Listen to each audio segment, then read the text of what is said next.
Krishna is in our heart. Yes. Yeah. So what is the question? What does it mean? Or what does it mean? Yeah. Well, you see, from the time we were generated from the transcendental body of Mahavishnu, from that time, when we foolishly, of course, unknowingly, ignorantly, we were not very much properly informed, and we did not have the good fortune of meeting a pure devotee at that time.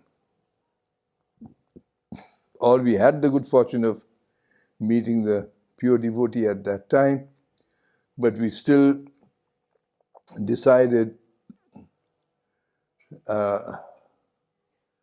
to find out what is this attractive place, Brahma Lok, full of illumination and beauty and golden emanation. We became curious. So that's because our tendency is to try and enjoy. So we came to this material world. So when Krishna saw that these foolish people, foolish jiva, they have chosen to go to this material world and to suffer. But of course we did not know that this material world is a place of suffering in the beginning. We did not know. But Krishna knew. So he said that, oh, I must accompany them and always try to wake them up and make them understand that this material world is not a permanent place of residence, and that the permanent and eternal place of our residence is waiting for us. So to always remind us, he said that, let me accompany the jiva. And let me also experience the kind of pain and little bit of pleasure in the material world. After all, Krishna has given the full power to create this material universes, different universes to different Brahmas. So after the creation, how is the jiva feeling in this material world? That also Krishna wanted to know. So he became our eternal.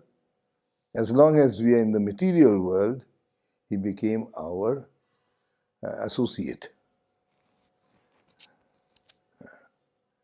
our accompaniment, our constant companion.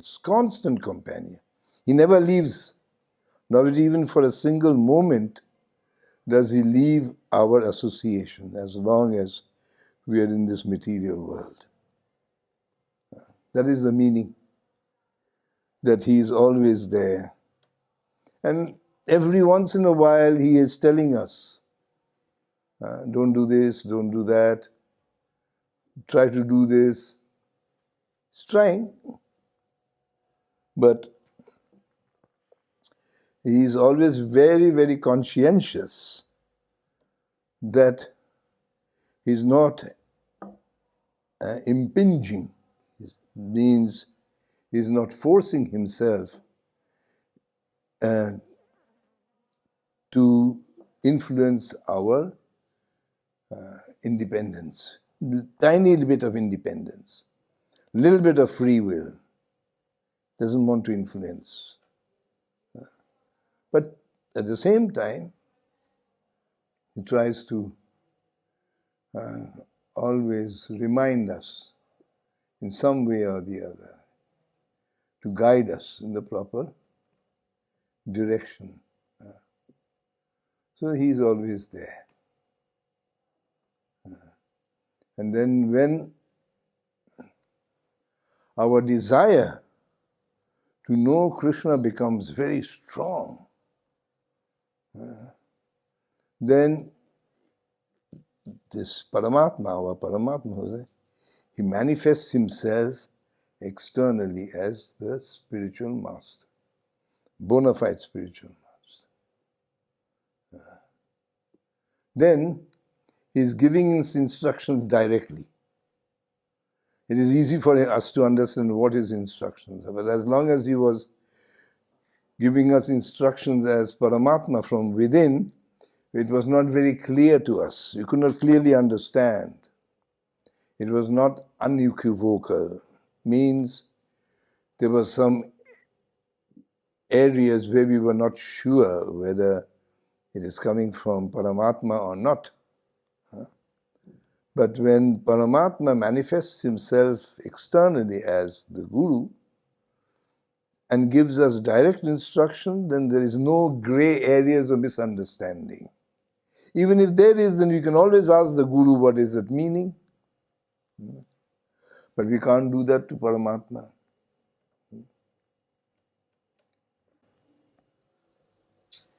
It says that a pure devotee becomes the place of pilgrimage personified.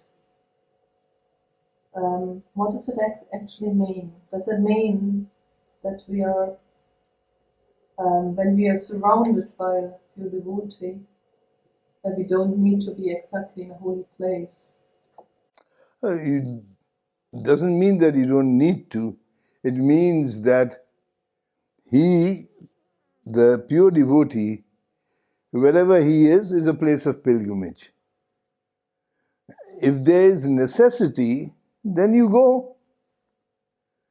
But otherwise, if you are able to accompany the pure devotee everywhere, then you're all the time in the dham, you're all the time in a place of pilgrimage. It doesn't mean that you don't have to go to the pilgrimage. Pilgrimage we should visit. But the pure devotee is a place of pilgrimage. When Vidura, the youngest brother of Dhritarashtra and Pandu,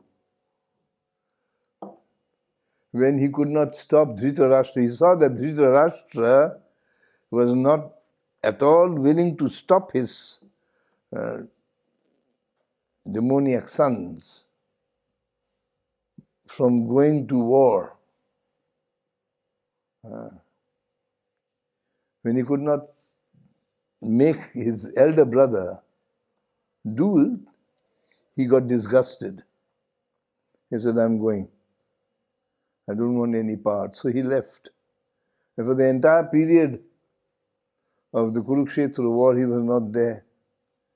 He was in different parts, traveling in the different parts of India and the different places of pilgrimage.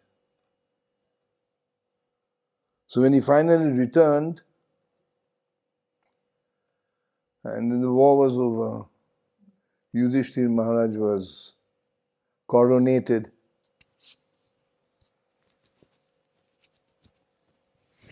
And then Yudhishthira Maharaj asked him, how was his pilgrim's journey? What are the places he visited and everything? So then Yudhishthira Maharaj said, actually, the pure devotee like you don't need to go to pilgrimage. The only reason that you may go to the places of pilgrimage is to purify the places of pilgrimage. Because all sorts of people, Mostly sinful people, they come to the places of pilgrimage and they leave their sins there. And it is a heavy burden of people's sin that places of pilgrimage has to bear. But when the pure devotee comes, he purifies the place of pilgrimage. And he's saying, Bhavat Vidha Bhagavatas Tirtha Bhuta Swayam Vibho Tirtha Kurvanti Tirthani Svantasthena Gadabhrita. That, oh, my uncle Vidura, uncle, then the Bhagavat, that is the pure devotee, is a place of pilgrimage himself, because in his heart is residing the Supreme Lord who holds the mace, Gadabhrita. That means Lord Narayan is holding the Gada. So therefore, you are in himself a place of pilgrimage. So wherever you are is also a place of pilgrimage. Therefore, it was not necessary for you to go on a pilgrim's journey, but still you went to purify these places of pilgrimage.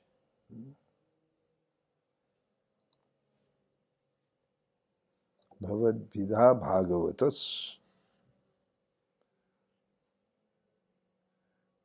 Tirtha Bhuta Tirthani. Tirtha means place of pilgrimage. So you are a place of pilgrimage yourself. There's no need for you to go on pilgrimage. Gurudev, I have a question about grief as a devotee. What as a devotee? Grief. Grief. Yes. We hear everything about reincarnation and about Krishna consciousness. How does a devotee should deal with grief in one's life? That sometimes happens, of course, when we're not free from attachment. No, this material world is a place of grief. So no one can escape the influence of grief.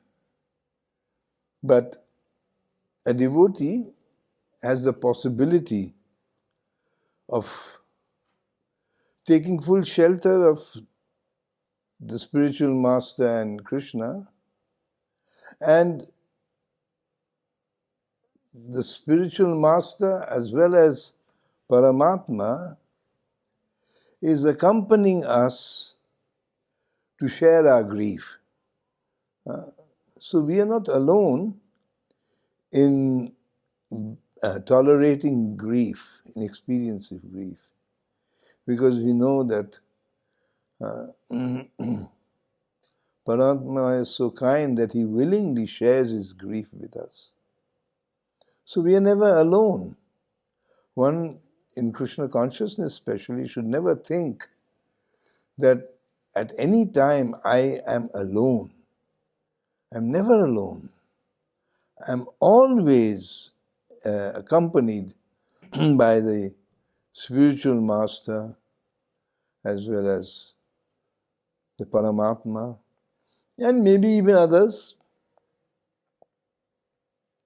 We may not be able to see them, we may not be able to know who it is, but yeah, because all the Vaishnavas all the Vaishnava acharyas, they actually never leave. And they may withdraw their pastimes, but they never leave. They are very concerned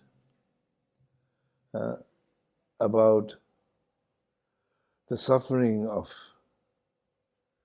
the humanity suffering. And they're so compassionate that to them The pure devotees, it is hardly or absolutely no difference whether they go to the heavenly planets or they're in the spiritual world or in the material world or in the hellish planets. It doesn't matter. No? Like yesterday, we were speaking about Chitraketu being cursed by Sati, Mother Parvati, and Lord Shiva, he recites a verse saying that,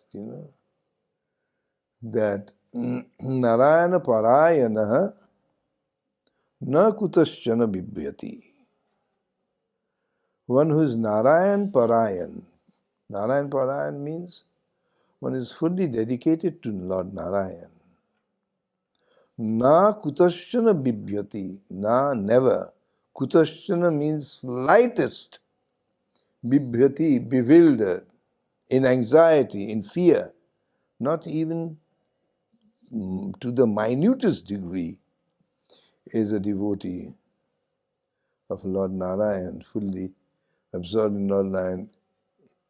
Is he experiencing any fear or apprehension? Svarga apavarga cha narakeshu. Svarga, whether it is the heavenly planet, apavarga means liberated state of liberation. Narakeshu, narak means hellish planet. Tulartha darshina, tulartha darshina. Tulartha means to him all these three places are the same, of equal value. All three places, whether it's in the hell, whether it's the heavenly planets, or whether it is Vaikuntha. All three places are the same. So, these past acharyas and Vaishnavas, they like to help us, struggling devotees. We are all struggling. So, in their own way, they help us.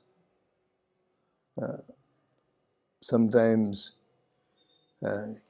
giving advice via media someone. So that is why we should always very sincerely hear what other devotees have to say to us. Because you never know if a past acharya is speaking and giving advice to us through their medium. You don't know. Even sometimes their instructions may come from an ordinary person also, not even a devotee. The acharya may choose, because depending on the situation, the Vaishnava will think, oh, now is the time to give this person a good advice. Now is the time. And we may be speaking to some other person, not necessarily a devotee. So one has to be very humble. Very humble. Be always prepared to listen to others when they speak. It is our habit not to listen. Habit. As soon as one person starts speaking, I already want to put my two-piece fight bit. Don't have the patience to hear. Ist es möglich, wenn man was im Dienst macht und völlig davon überzeugt ist, dass man Was macht? was in einem Dienst macht für Krishna oder für Vaishnava-Service, ist es dann trotzdem möglich, dabei ein Vergehen zu machen? Dabei? Ein Vergehen zu machen, obwohl man völlig davon überzeugt ist, dass man es richtig macht. trotzdem möglich? Also, schau, da sind 10 Vergehen.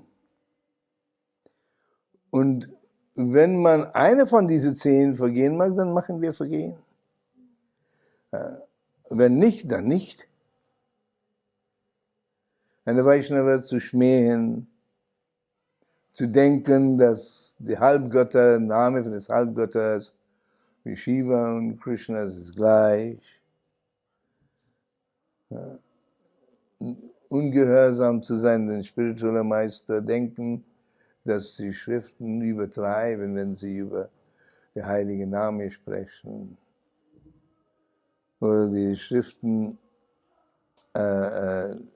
sind übertrieben, allgemein, über so viele Dinge. Und wenn man alle diese 10 Vergehen vermeidet, nicht eine von denen,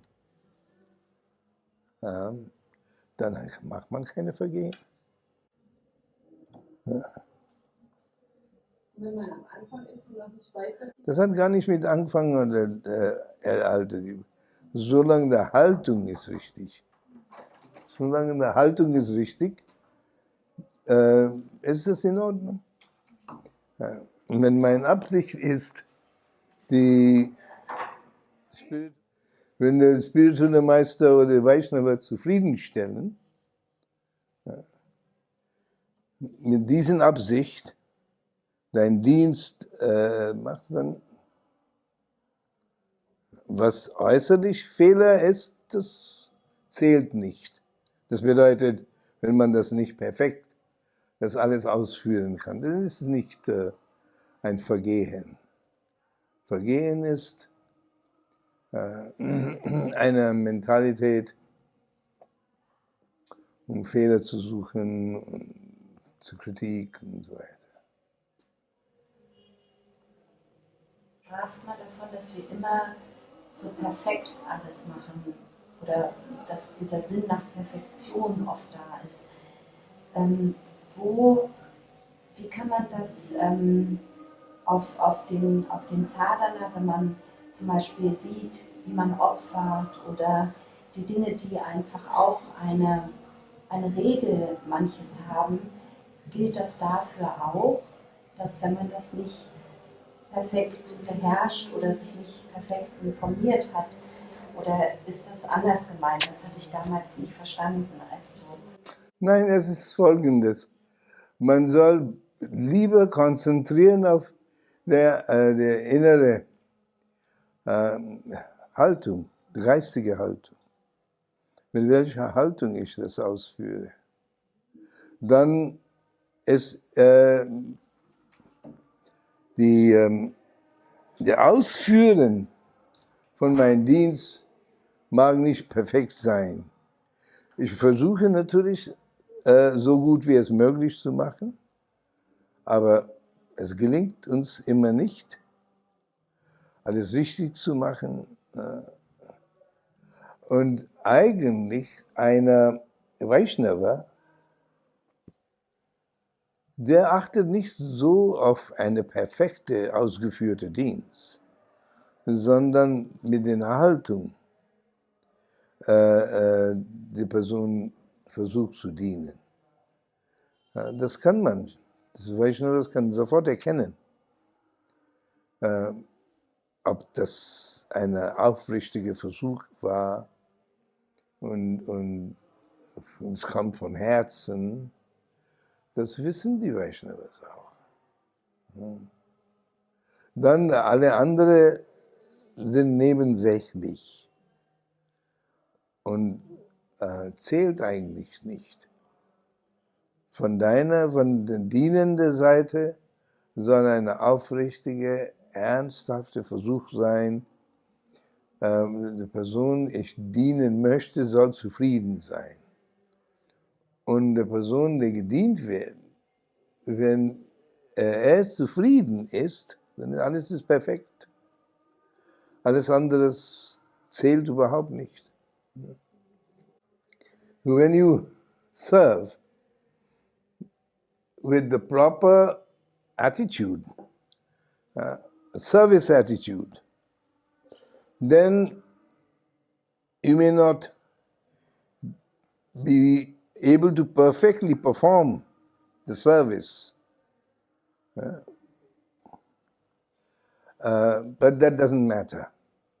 The important factor is that the inner, the attitude, that is important. The rest is okay. We try always our best to do it properly. But the Vaishnava knows if somebody is sincerely trying to serve or simply making a show, then they can understand. Anybody can understand. Why only Vaishnavas? Everybody would understand that. If somebody is just making a show, it is really wanting. I have a question about concentrating by chanting or enchanting. You spoke about that. How can you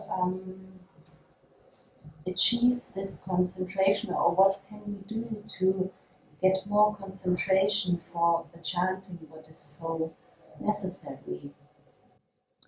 Well, you see, the concentration will come automatically. Means this is a very important point, is that concentration is of the mind. But the mind is very restless. So if the mind is concentrating, trying to concentrate, it is very difficult to keep the mind fixed. Because it's a rest, that's the nature of the mind. The nature of the mind is very restless. But if the heart is there, heart means a little bit of taste. When there's a little taste, then the concentration will also be longer and deeper. So that is why we are supposed to develop taste as quickly as possible. How does one now? Developing taste is an intellectual function. By telling us, the intellectual understanding,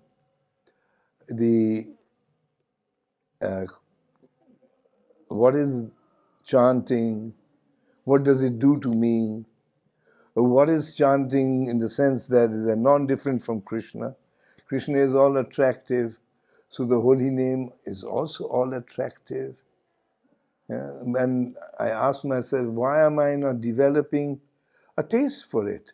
Because the holy name is all attractive like that, convincing the mind to accept the truth that the holy name is all attractive.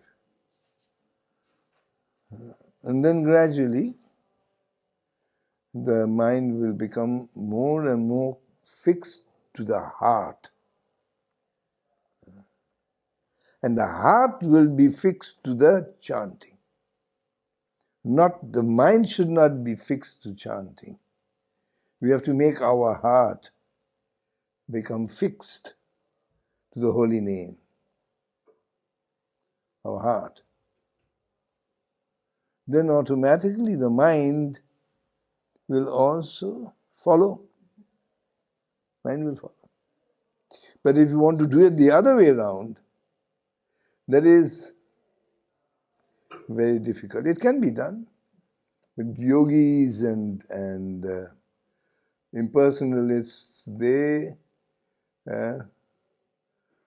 want to concentrate by practicing pranayam and things like that, asanas and pranayam, and purifying oneself with nadi, dhoti, and many processes are there.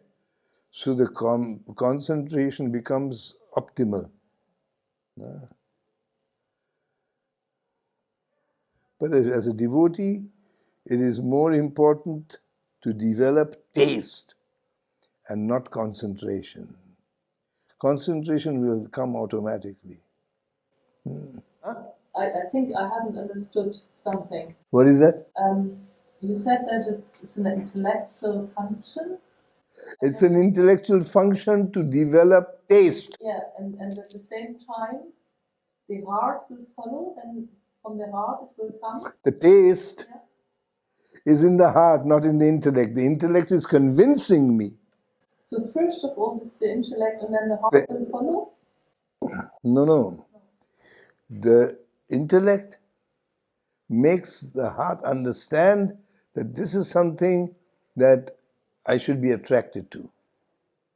The heart should be attracted.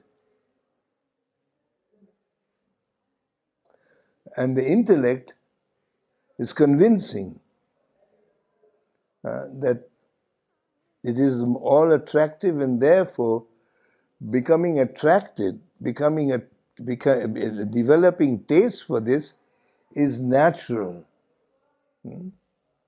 So gradually we convince our emotions and heart to flow in that direction.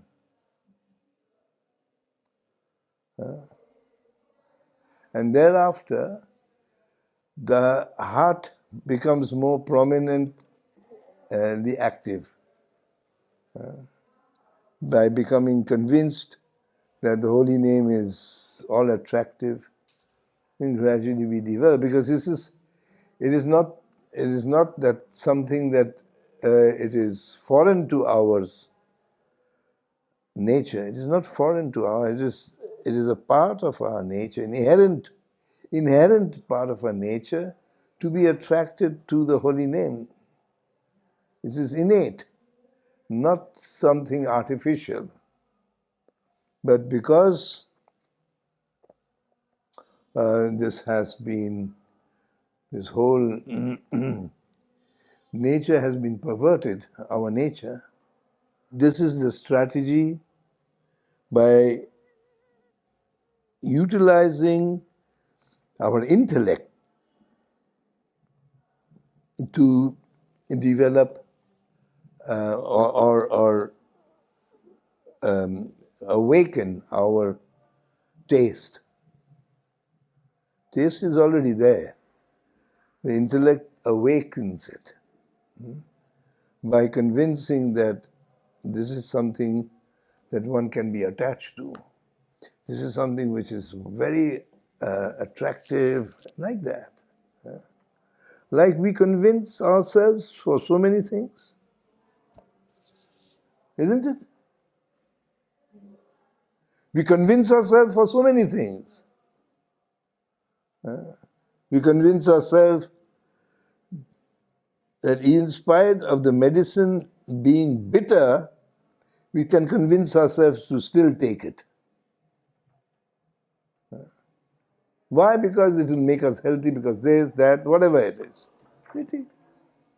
Similarly, with chanting, same thing.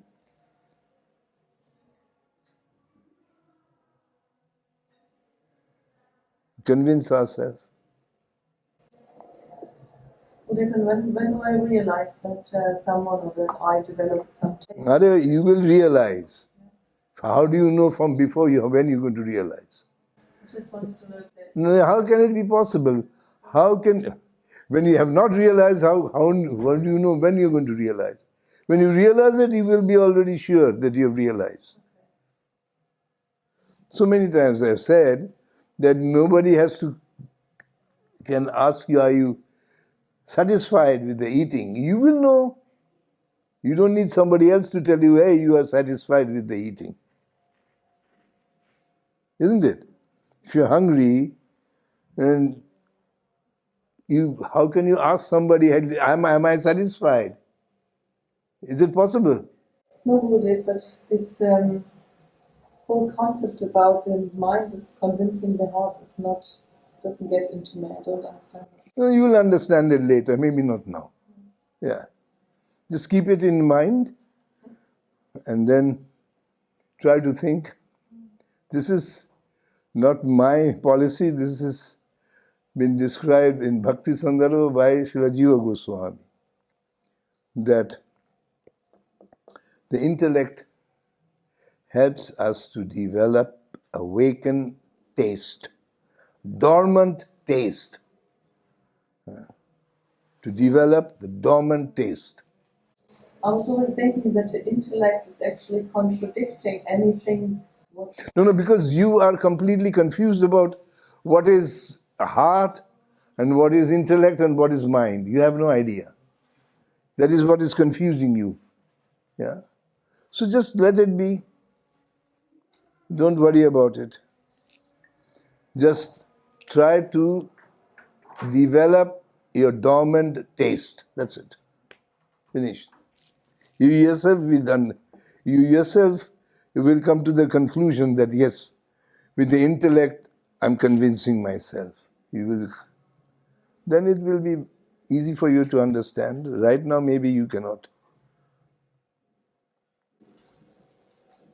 Sometimes I have this feeling when I'm concentrating on my heart, then this connections is to the Vaishnava or Gurudev or Krishna is sometimes very short. And when I concentrate on my mind, then the heart is not followed. Then it's mechanical, as this chanting is mechanical.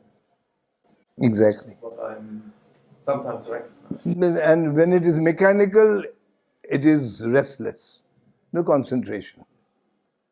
Mechanical means there's no concentration, coming and going. That is mechanical. I'm chanting, but there's no concentration in chant. My mind is somewhere else, and I'm simply uttering the holy name. That is mechanical. But when there's a certain attraction and taste, then the mind will follow. Has no other choice.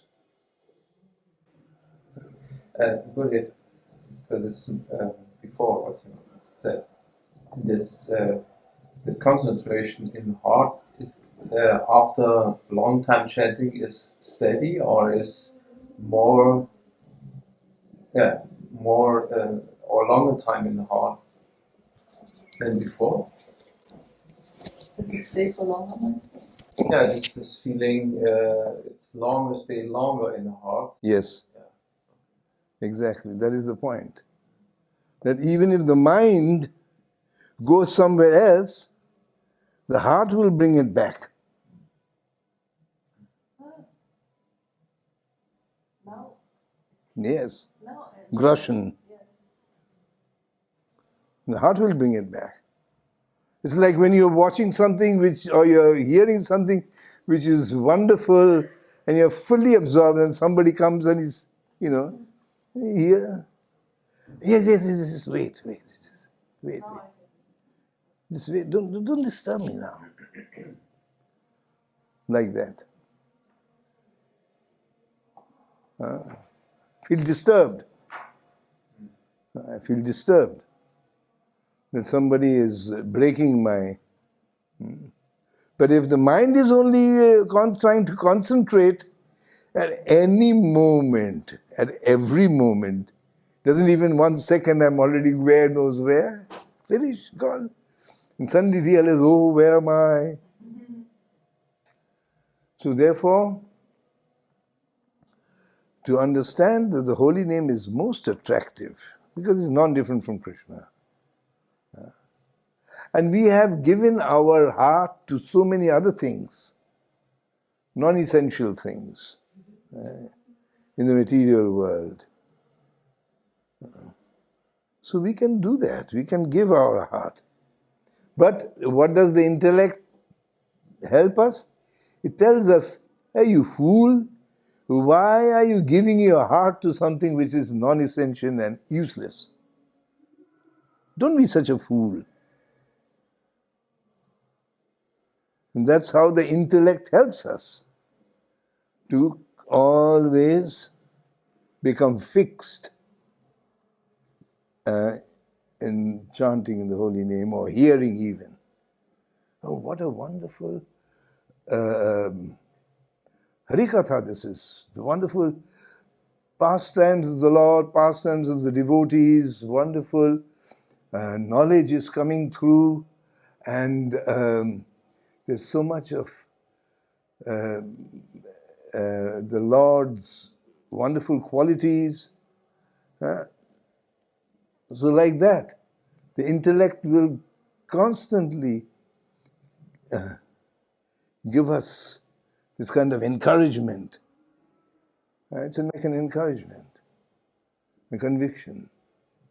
Then finally, when we develop a taste for it, then the intellect doesn't have any other function. And the function of the intellect is finished, ended. Because the intellect helps us to discriminate.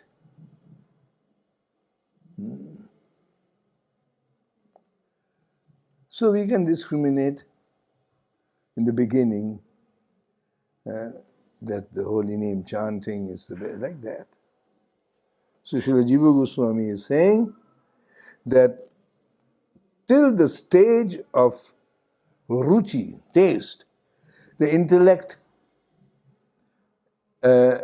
is functional, can be used. But after that, even in the higher stages of ruchi, taste, then the intellect is a burden, and the intellect is a disturbance. And therefore the intellect has to be rejected. And the heart will completely take over, chitta will completely take over. And then the ashakti, and then comes bhav, like that. Gurudev, I think it was in the teachings of Queen Kunti, I read that there is written that Maya brings us in the beginning of Krishna consciousness more hindrances to prove us how gefestigt we are. What do we need to overcome, or how do we overcome these hindrances, so that is it getting less on the way, or is it always that these hindrances are important for us, that we don't get lazy? Or I didn't understand the meaning of this. In the beginning, Maya's influence is very strong. And Prabhupada says that Maya does not want to let free one of her prisoners. She likes to keep all the prisoners. And that is her service to the Lord. But if somebody is trying sincerely to get out, Maya is certainly very strongly opposing. But her actual intention is to make our resolve, our determination stronger. To make it stronger. And the best way to overcome Maya is Harikatha. That is the best way. Always, even if sometimes we may neglect chanting in the beginning, one should never neglect hearing Harikatha. That one should not. Because Harikatha is more important than chanting. to overcome Maya. To overcome Maya, the pastimes of the Lord,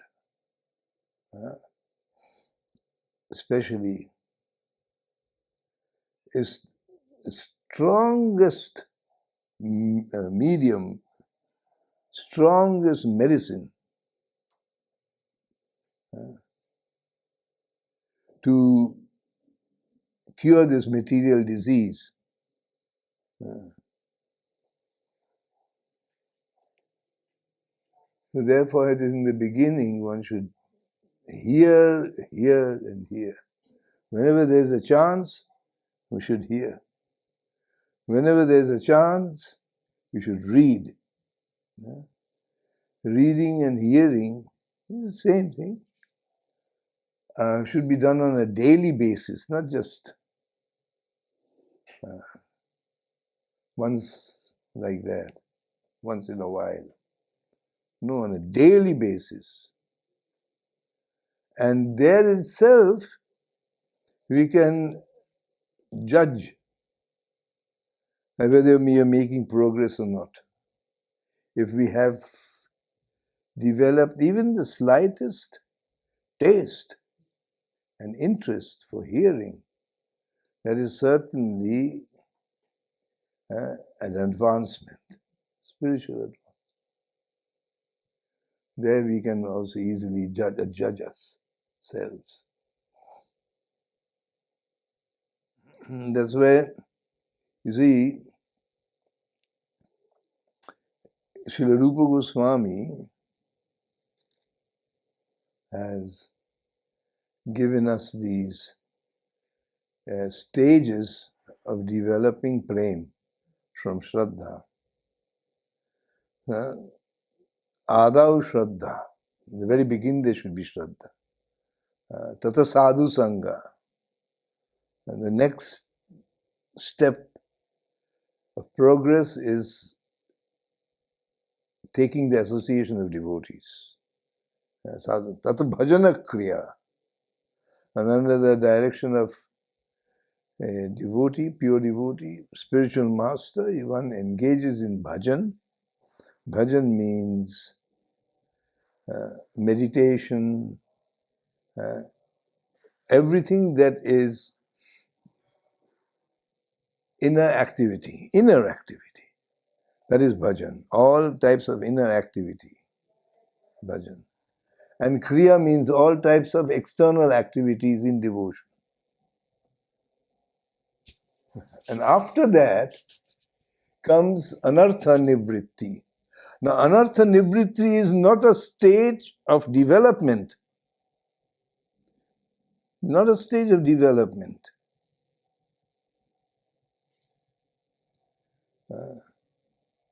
But it is there, it comes before nishtha. Why? Because anarthas are like burden, stones, which is pulling us down. The consciousness is being pulled down by these anarthas. It doesn't.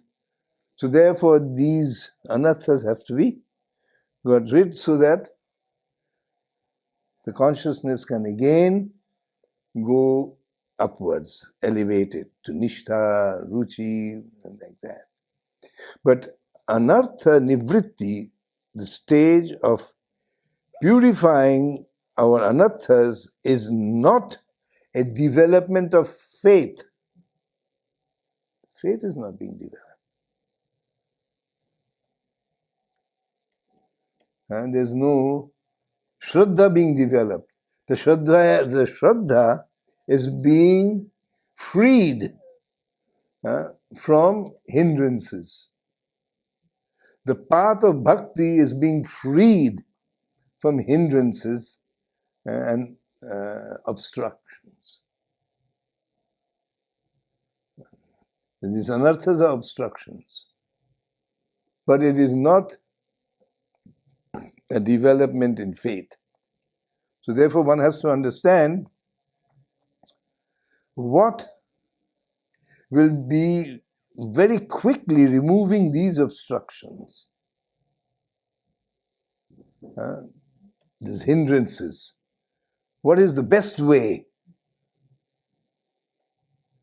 So Suta Goswami, Shukdev Goswami says very simply, Shrinvatam Sakatha Krishna Purna Shravana Kirtana. Hridiyantastha hiya bhadrani vidunoti shuritsvatam. All that is dirty in the heart, it will be completely removed to the point where one becomes a saintly person. Suhrit Satam, a very loving saintly personality. Simply by hearing Shrinvatam Swakatha Krishna, about Krishna. Simply hearing about Krishna on a regular basis will purify the heart from all sorts of dirty material contamination. And that person, that devotee, the jiva will become very quickly saintly.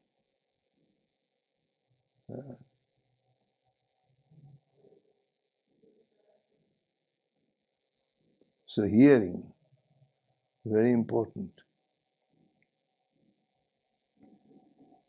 Because our tendency is to get entangled with useless subject matters.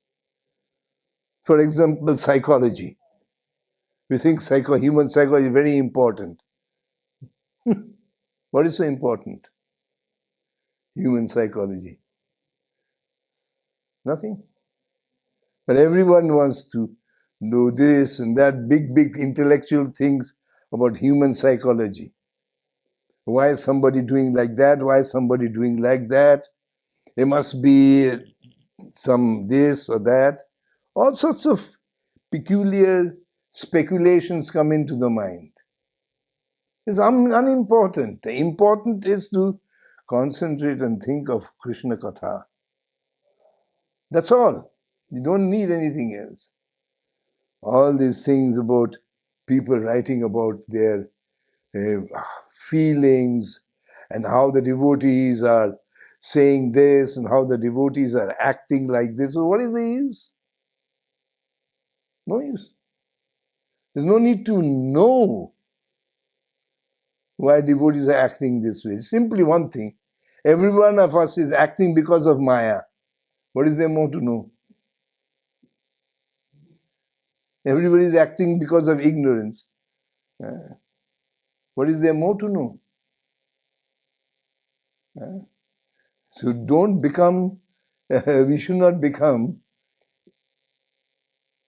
a researcher of stool.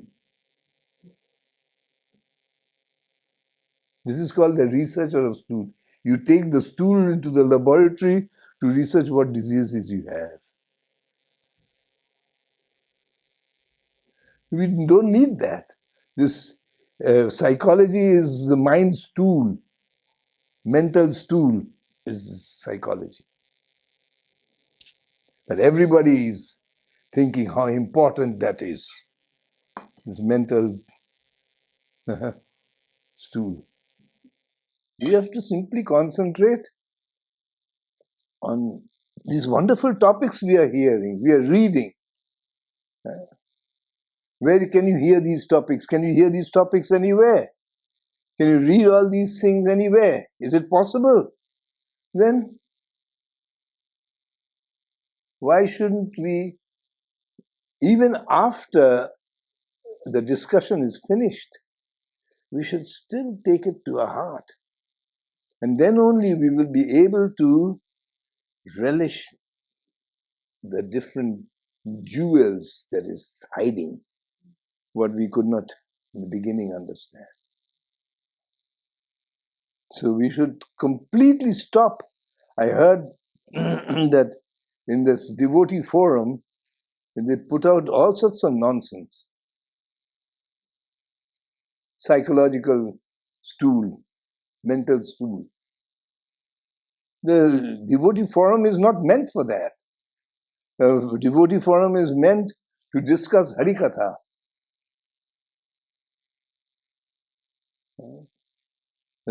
Not somebody's, mind is going crazy and puts anything in the forum, writes anything. For what?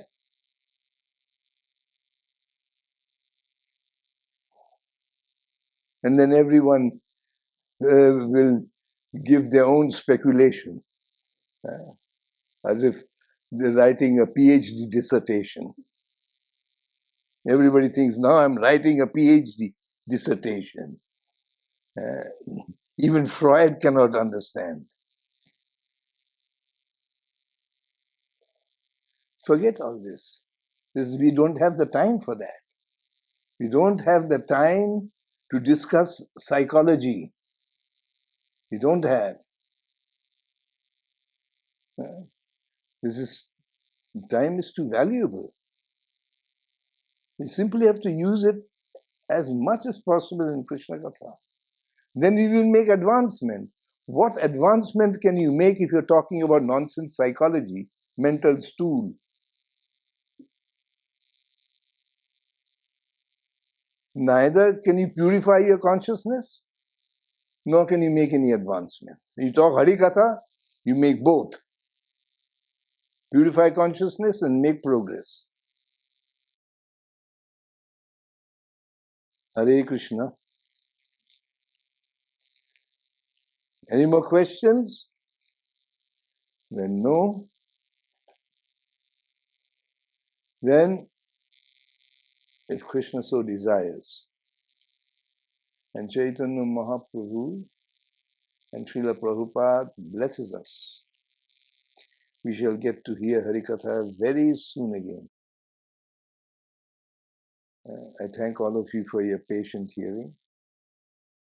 Don't mind the last bit that I spoke about mental stool.